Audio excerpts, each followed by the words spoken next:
dostum oy.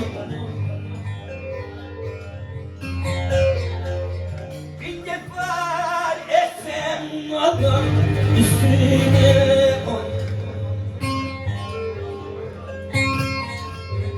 Gayet şirin geldi dili dostum oy. Varıp yaderlenmeyi verirsen oy. Sensiz dünyaman eyleyim dostum.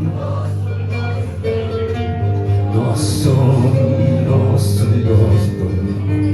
Dostum gelsene yanıma. Sensiz dünya malın ile yine dostum. Dostum, dostum, dostum, dostum, dostum, dostum.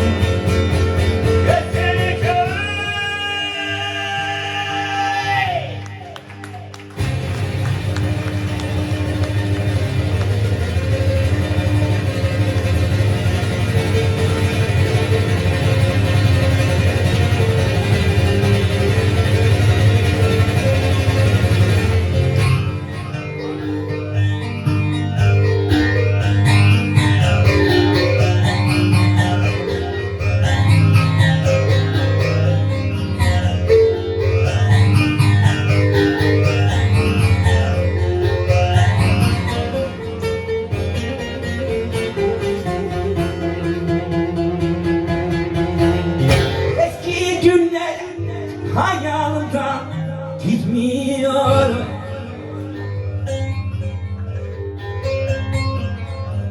Bir dediğin diğerini tutmuyor.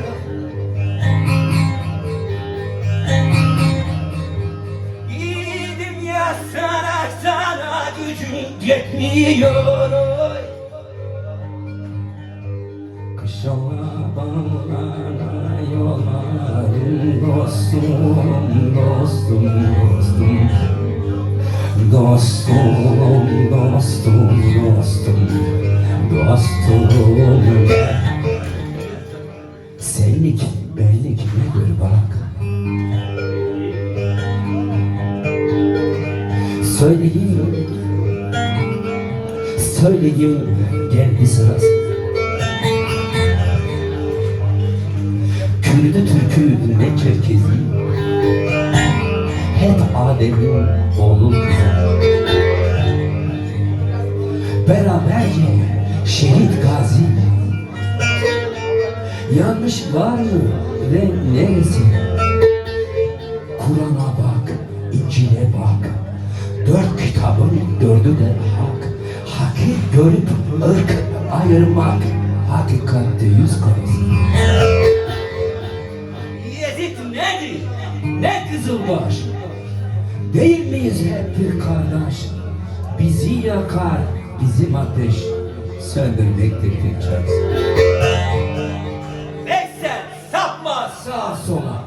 Sen Allah'tan birlik dile. İkilikten gelir bela. Dava insanlık davası.